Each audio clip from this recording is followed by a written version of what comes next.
സമൂഹത്തിൽ പാർശ്വവൽക്കരിക്കപ്പെട്ടവരിലേക്കും മാറ്റി നിർത്തപ്പെട്ടവരിലേക്കും ക്രിസ്തു സ്നേഹമായി കടന്നു ചെല്ലുന്ന കർമ്മലീത്ത സന്യാസിനി സഭാംഗമായ സിസ്റ്റർ ചൈതന്യയുടെ പ്രവർത്തനങ്ങൾ ഈ ആഴ്ചത്തെ ചർച്ച് ബീറ്റ്സിന്റെ പ്രേക്ഷകരിലേക്ക് എത്തിക്കുകയാണ്. കഴിഞ്ഞ 12 വർഷമായി HIV ബാധിതരെ ശുശ്രൂഷിക്കുകയും അവരുടെ ഇടയിൽ പ്രവർത്തിക്കുകയും ചെയ്യുന്ന സന്യാസിനി തന്റെ പ്രവർത്തനങ്ങളിലൂടെ ക്രിസ്തു സ്നേഹം പകരുകയാണ്.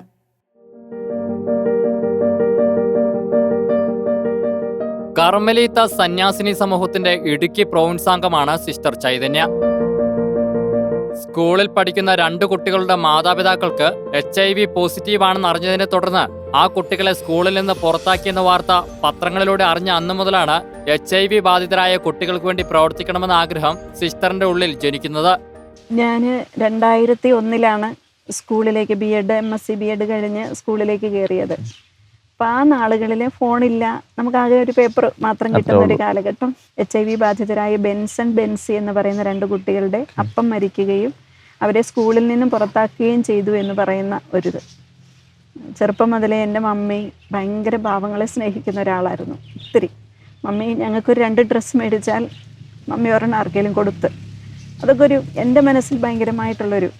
അപ്പം അത് കണ്ട് പഠിച്ചുകൊണ്ടായിരിക്കും എനിക്ക് ഈ വാർത്ത എന്നെ ഒരുപാട് സങ്കടപ്പെടുത്തി. അപ്പം ഞാൻ ആ പേപ്പർ കട്ട് ചെയ്ത് എൻ്റെ ബൈബിളിൽ എടുത്ത് വെച്ച് എന്നും ഈശോയുടെ മുമ്പിലിരുന്ന് പ്രാർത്ഥിച്ചു, ഈശോയെ ഈ പിള്ളേരെ എനിക്ക് തന്നേരം, ഞാനൊരു ടീച്ചറാണല്ലോ, എനിക്കറിയില്ല ഇവരെവിടെ നിന്നാണ്, പക്ഷേ ഞാൻ അവരെ പഠിപ്പിച്ചോളാം, എനിക്ക് പഠിപ്പിക്കാനുള്ള സാഹചര്യം തന്നാൽ മാത്രം മതി. എവിടെയാണെന്നോ കണ്ടുപിടിക്കാൻ പറ്റുമെന്നോ ഒന്നും ഞാൻ വിചാരിച്ചിട്ടില്ല, പക്ഷെ ഞാൻ ഒത്തിരി പ്രാർത്ഥിച്ചു. എനിക്ക് തോന്നുന്നേ രാത്രിയുടെ യാമങ്ങളിൽ ഒരുപാട് ഞാൻ കണ്ണീരൊഴുക്കിയിട്ടുണ്ട്. HIV എന്താണെന്ന് എനിക്കറിയില്ല, എന്താണ് അവരുമായിട്ടുള്ള ബന്ധം ഒന്നും എനിക്കറിയില്ല, പക്ഷെ ഞാൻ ഒരുപാട് പ്രാർത്ഥിച്ചു ഈ കുഞ്ഞുങ്ങളെ എനിക്ക് തരണേന്ന്. അതുകൊണ്ടായിരിക്കും എൻ്റെ തീവ്രമായ ആഗ്രഹമായിരിക്കാം. ഒട്ടും പ്രതീക്ഷിക്കാതെ 2009 സ്കൂളിൽ ഞാൻ Fathima Matha girls higher secondary school Koombanpara അവിടെ ഹയർ സെക്കൻഡറി പഠിപ്പിച്ചുകൊണ്ടിരുന്ന സമയത്ത് ഞങ്ങളുടെ തന്നെ ജണ്ടാളമ്മ ഞങ്ങൾക്കൊരു ലെറ്റർ ഇട്ടു, നിങ്ങളിൽ ആർക്കെങ്കിലും ചെയ്തുകൊണ്ടിരിക്കുന്ന ഒരു ശുശ്രൂഷയിൽ നിന്നും മാറി ഒരു ഇന്നർ കോൾ, വേറൊരു ജോലി ചെയ്യണം അല്ലെ വേറൊരു ഇതിലേക്ക് തിരിയണമെന്ന ആഗ്രഹമുണ്ടെങ്കിൽ ഓപ്റ്റ് ചെയ്യാൻ പറഞ്ഞു. അപ്പം ഞാൻ എഴുതി കൊടുത്തു. അന്ന് എനിക്ക് അറിയില്ല ഞാൻ ഏത് ഗ്രൂപ്പിലേക്ക്, പക്ഷെ എനിക്ക് സ്കൂളിൽ പഠിപ്പിക്കാൻ പിള്ളേരെ ഒക്കെ ഇഷ്ടമാണ്, എനിക്ക് ഒത്തിരി സാധ്യതകളുണ്ടെന്ന് എനിക്കറിയാം. പിള്ളേരെ ഏറ്റവും വെറുക്കുന്ന കണക്കാൻ ഞാൻ പഠിപ്പിച്ചുകൊണ്ടിരുന്നത്. അവിടെയും സ്കൂളിന് ഒരു 100% എത്തിക്കാനൊക്കെ നമ്മുടെ പരിശ്രമം ഒക്കെ ചെയ്യാൻ പറ്റിയിട്ടുണ്ട്. എങ്കിൽ പോലും എൻ്റെ ഉള്ളിൽ എവിടെയോ ഒരു വിളി ഉണ്ടായിരുന്നു, ഇതിനപ്പുറത്ത് എന്തോ പഠിപ്പിക്കാൻ ഒരുപാട് പേർക്ക് പറ്റുമല്ലോ. എൻ്റെ ഉള്ളിൽ വിളിക്കുന്നത് പാവങ്ങളുടെ കൂടെ ആയിരിക്കാനായിരുന്നു. അതിന് മദർ തെരേസിനെ എനിക്ക് ഒരുപാട് ഇഷ്ടമായിരുന്നു. പിന്നെ ചാവറപ്പിതാവ് ആദ്യമായിട്ട് പാവങ്ങളെ ശുശ്രൂഷിക്കാൻ കേരളത്തിലെ അവസ്ഥയെ ഒരുക്കിയതൊക്കെ ചാവറപ്പിതാവ്. അങ്ങനെ ഞാൻ എറണാകുളത്ത് പോയി നാടോടികളുടെ കൂടെ, ഭിക്ഷാടകരുടെ കൂടെ, അങ്ങനെയുള്ള ആളുകളുടെ കൂടെ എല്ലാം ഞാൻ വർക്ക് ചെയ്തു. അത് ആ ഒരു ഗ്രൂപ്പിലാണ് ഞാൻ അറിയാതെ ഈ HIV ബാധിതരുടെ ഗ്രൂപ്പിൽ കൗൺസിലിങ്ങിന് വേണ്ടി ചെല്ലുന്നത്. അവിടെ നിന്ന് ഞാൻ ഇടുക്കിയിലും ഇങ്ങനെയൊക്കെ ഉണ്ടോ അല്ലെങ്കിൽ എല്ലാ ജില്ലകളിലും ഉണ്ടെന്നൊക്കെ അറിഞ്ഞ് ഞാൻ ഇടുക്കിയിലേക്ക് തിരിച്ചു വന്നപ്പോൾ അവിടെയും എൻ്റെ പ്രാർത്ഥന ദൈവം കേട്ടതിൻ്റെ ഒരു ഫലമാണെന്ന് ഇന്നും ഞാൻ വിശ്വസിക്കുന്നു. HIV ബാധിതരായ കുട്ടികളിലേക്ക് തന്നെ കൂടുതൽ തിരിയാനായിട്ട് എനിക്ക് ദൈവം അവസരം തന്നു. ഞങ്ങളുടെ സഭ മുഴുവനും ഇന്ന് ഇവരെ ഏതെങ്കിലും രീതിയിലൊക്കെ സംരക്ഷിക്കാനും സഹായിക്കാനും പറ്റുമെങ്കിൽ നല്ല സപ്പോർട്ടും അതിനുള്ള മനസ്സും ഒപ്പം എൻ്റെ അമ്മമാരുടെ ഒരുപാട് പേരുടെ പ്രാർത്ഥന എൻ്റെ കുഞ്ഞുങ്ങൾക്ക് കിട്ടുന്നുണ്ട്. കുട്ടികൾക്ക് സഹായങ്ങൾ മറ്റും ചെയ്യുമ്പോഴും അതിനെയും ചിലർ കുറ്റം പറയുകയും വിമർശിക്കുകയും ചെയ്യുന്നത് കാണുമ്പോൾ ചങ്ക് പിടയുന്ന വേദന തോന്നിയിട്ടുണ്ടെന്നും സിസ്റ്റർ പറയുന്നു. ഇതൊന്നും ഞാൻ ഓരോ വ്യക്തികളുടെ അടുത്തും പോയിട്ടാണ് ഒരു കൊച്ചിന് 500 രൂപ വെച്ച് തരാമോ അങ്ങനെ ചോദിച്ചിട്ടാണ് ഞാൻ ആദ്യത്തെ സ്കോളർഷിപ്പിൻ്റെ ഒരു ഇതിലേക്ക് കടക്കുന്നത്. ഇങ്ങനെയൊക്കെ കൊടുത്ത് ഈ കൊറോണ കാലഘട്ടം വന്നപ്പം നമുക്ക് കിട്ടാതെ വന്നു വെച്ചാൽ നമുക്കിന്നറിയാലോ അക്കൗണ്ട് എന്ന് പറയുന്നത് ഞങ്ങളുടെ ഫോറിൻ FCRA അക്കൗണ്ടൊന്നുമല്ല, ഒരു ചാരിറ്റബിൾ സൊസൈറ്റിയുടെ സാധാരണ ഒരു അക്കൗണ്ട്. ഈ അക്കൗണ്ട് പലതും ഞങ്ങൾ അക്കൗണ്ടിങ് പഠിച്ച ഞങ്ങളുടെ HIV കുട്ടികളെ കൊണ്ട് തന്നെയാണ് കൈകാര്യം ചെയ്യിപ്പിക്കുന്നത്. അവരാണ് അക്കൗണ്ടന്റ്, ഇപ്പോഴും അങ്ങനെയാണ്. അപ്പം ഞങ്ങളല്ല, ഞാൻ അതിനകത്തൊന്നുമല്ല. അപ്പോൾ കൈകാര്യം ചെയ്യുന്നവർ അവർക്കറിയാം എത്ര പൈസ അതിനകത്ത് വരുന്നുണ്ട്, എത്ര പോകുന്നു.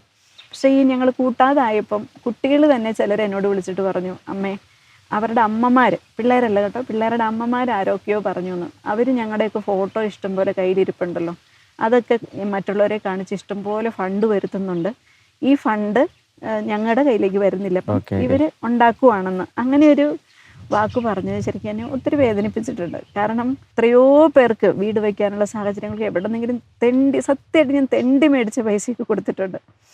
അതിനെനിക്ക് വിഷമമില്ല, കാരണം എൻ്റെ കുഞ്ഞുങ്ങൾക്ക് വേണ്ടിയിട്ട് കൈനീട്ടാൻ എനിക്ക് വിഷമമില്ല, എനിക്ക് വേണ്ടി കൈനീട്ടുമ്പോഴാണല്ലോ പ്രശ്നമുള്ളൂ. അങ്ങനെ കൊടുത്തപ്പോൾ അങ്ങനെയൊക്കെ കേട്ടപ്പം മനസ്സൊന്ന് ചഞ്ചലപ്പെട്ടിട്ടുണ്ട്. എന്തിനാ പെട്ടെന്ന് പിന്നെ ഞാൻ ഓർത്തു, ഒരാൾ പറഞ്ഞ ആ വാക്കിനെ കൊണ്ട് ഞാനില്ലാതെ വെച്ചാൽ എൻ്റെ കുഞ്ഞുങ്ങൾ പലരും അവിടെ നിൽപ്പുണ്ടല്ലോ ആവശ്യമുള്ളവർ. അതുകൊണ്ട് എനിക്ക് ആ ഒരു വിഷമം തോന്നിയിട്ടുണ്ട്. 2016-ൽ സിസ്റ്റർ തന്റെ ഒരു കിഡ്നി ദാനം ചെയ്തിരുന്നു. തന്റെ സാധിക്കുന്ന എല്ലാ അവയവങ്ങളും ദാനം ചെയ്യണമെന്നതാണ് സിസ്റ്റർ ചൈതന്യയുടെ ആഗ്രഹം. കിഡ്നി ദാനം ചെയ്യാൻ സഭാ അധികാരികളോട് അനുവാദം ചോദിച്ചപ്പോൾ അവർ പൂർണ്ണ പിന്തുണ തന്നുവെന്നും സിസ്റ്റർ പറയുന്നു. കിഡ്നി ദാനം ചെയ്തതും ഈ പറഞ്ഞതുപോലെ തന്നെ ഒരു ആഗ്രഹം. എന്നോ ഒരിക്കലും പത്രത്തിലൊക്കെ വായിച്ചിട്ടുണ്ട് എല്ലാവരും അവയവങ്ങൾ ദാനം ചെയ്യാനുള്ളൊരു സാധ്യതകളെന്നൊക്കെ. അന്നു മുതലേ ഉള്ളിൻ്റെ ഉള്ളിൽ ഈശോയെ എൻ്റെയും ഏതൊക്കെ അവയവം കൊടുക്കാൻ പറ്റുമോ അതെല്ലാം എനിക്ക് പകുത്ത് കൊടുക്കാനൊരു സാഹചര്യം കിട്ടണേ ആഗ്രഹമായിരുന്നു. ഈ ഒരു സാഹചര്യം 2016 ആയപ്പം ഞാൻ ചിറമേലച്ചനോട് ഇടയ്ക്ക് ഞങ്ങളുടെ HIV ബാധിതരായ കുട്ടികളുടെ പ്രവർത്തനങ്ങൾ ചിറമേലച്ചനുമായിട്ട് ബന്ധപ്പെട്ട് ഒത്തിരി സഹായങ്ങളൊക്കെ കിട്ടിയിരുന്നു. അപ്പോൾ ചിറമേലച്ചനോട് ഞാൻ പറഞ്ഞിരുന്നു, അച്ഛാ ഇനി ആർക്കെങ്കിലും വേണമെങ്കിൽ എൻ്റെതും തയ്യാറാണ് കേട്ടോ എന്നൊന്ന് പറഞ്ഞിരുന്നു. അപ്പോൾ ഇങ്ങനെ ഒരു സാഹചര്യം വന്ന ഒരു ദിവസം അച്ഛൻ എന്നോട് ചോദിച്ചു, ചൈതന്യ നമുക്കൊരു കിഡ്നി വേണമായിരുന്നല്ലോ എന്ന് പറഞ്ഞു. അപ്പോൾ ഞാൻ അച്ഛനോട് പറഞ്ഞു, അച്ഛൻ ഞാൻ റെഡിയാണ്, എൻ്റെ പ്രൊവിൻഷ്യലിനോട് അനുവാദം ചോദിച്ചിട്ട് ഞാൻ ഉത്തരം പറയാം. അപ്പം ഞാൻ ആദ്യം ജനറാളമ്മയുടെ പോകാൻ എനിക്ക് ആദ്യം പോയത് അമ്മയുടെ അടുത്താണ്. അപ്പോൾ അമ്മയോട് പറഞ്ഞപ്പോൾ അമ്മ 100 മനസ്സോടെ അതിനൊരു സമ്മതം തന്നു. പക്ഷെ അത് സമ്മതിച്ചു, ഒരു നല്ലൊരു സാഹചര്യമായിട്ട് വന്നു. ടെസ്റ്റുകളെല്ലാം കഴിഞ്ഞു. എൻ്റെ വീട്ടിലാണെങ്കിലും അതുപോലെ മമ്മിക്ക് അന്ന് ഭയങ്കര ടെൻഷനായിരുന്നു. എനിക്ക് എന്തെങ്കിലും പറ്റുമോ എന്നല്ല, കൊടുക്കുന്നതിന് മമ്മിക്ക് വിഷമമായിരുന്നു. ചാച്ചൻ പക്ഷെ എനിക്ക് അന്നേരം ഭയങ്കര ഫുൾ സപ്പോർട്ടായിരുന്നു. ചാച്ചായി പറഞ്ഞു, മോനെ നിനക്ക് പറ്റുന്ന നീ ചെയ്തു, എനിക്ക് അതിനൊരു കുഴപ്പമില്ല, ഇനി ഞാൻ കൊടുക്കണോ ഞാൻ കൊടുക്കാൻ തയ്യാറാണ്. അങ്ങനെ ഒരു വാക്കായിരുന്നു ചാച്ചൻ്റെ ഭാഗത്തു നിന്ന് എനിക്ക് കിട്ടിയത്. അങ്ങനെ എനിക്ക് വളരെ സന്തോഷം. അതുപോലെ അധികാരികളും എല്ലാവരും കൂടെ പ്രാർത്ഥിച്ച് അങ്ങനെ ഒരു സാഹചര്യം കിട്ടി. അതിനുശേഷം എന്നോട് ഒത്തിരി പേര് ചോദിക്കും, മരുന്ന് കഴിക്കേണ്ടി വന്നിട്ടുണ്ടോ, ഇപ്പോഴും മരുന്ന് കഴിക്കുന്നുണ്ടോ? 7 ദിവസം ഓപ്പറേഷൻ്റെ ഒരു ഓപ്പൺ സർജറി ആയിരുന്നത് കൊണ്ടുള്ള ഒരു മെഡിസിൻ മാത്രമാണ് കഴിക്കേണ്ടി വന്നിട്ടുള്ളൂ. അല്ലാതെ ഒരു മെഡിസിൻ ഒന്നും ഇല്ല. അതിനുശേഷം ഇന്ന് വരെ എനിക്ക് ഉണ്ടായിരുന്ന രോഗങ്ങളും പലതും പോയി. ഇടുക്കി ജില്ലയിലെ കൈലാസം എന്ന ഗ്രാമത്തിലാണ് സിസ്റ്ററുടെ ജനനം. സിസ്റ്ററുടെ ദൈവവിളി മനസ്സിലാക്കിയ മാതാപിതാക്കൾ പൂർണ്ണ പിന്തുണ നൽകി സിസ്റ്ററെ മഠത്തിലേക്ക് അയച്ചു. സന്യാസ ജീവിതത്തിൽ സിസ്റ്റർക്ക് ഏറ്റവും ഇഷ്ടപ്പെട്ടത് ഫോർമേഷൻ കാലഘട്ടമാണ്. കാരക്കുന്നേൽ വീട്ടിൽ മത്തായി അമ്മിണി എൻ്റെ ചാച്ചൻ്റെയും അമ്മയുടെയും പേര്.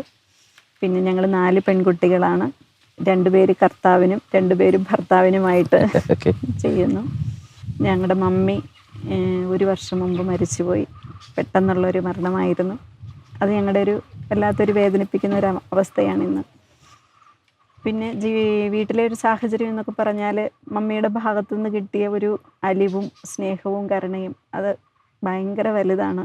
മമ്മി മരിക്കുമ്പോൾ അത് പ്രത്യേകിച്ച് പെട്ടെന്ന് അത് മനസ്സിലാക്കാൻ പറ്റുന്നുണ്ട്.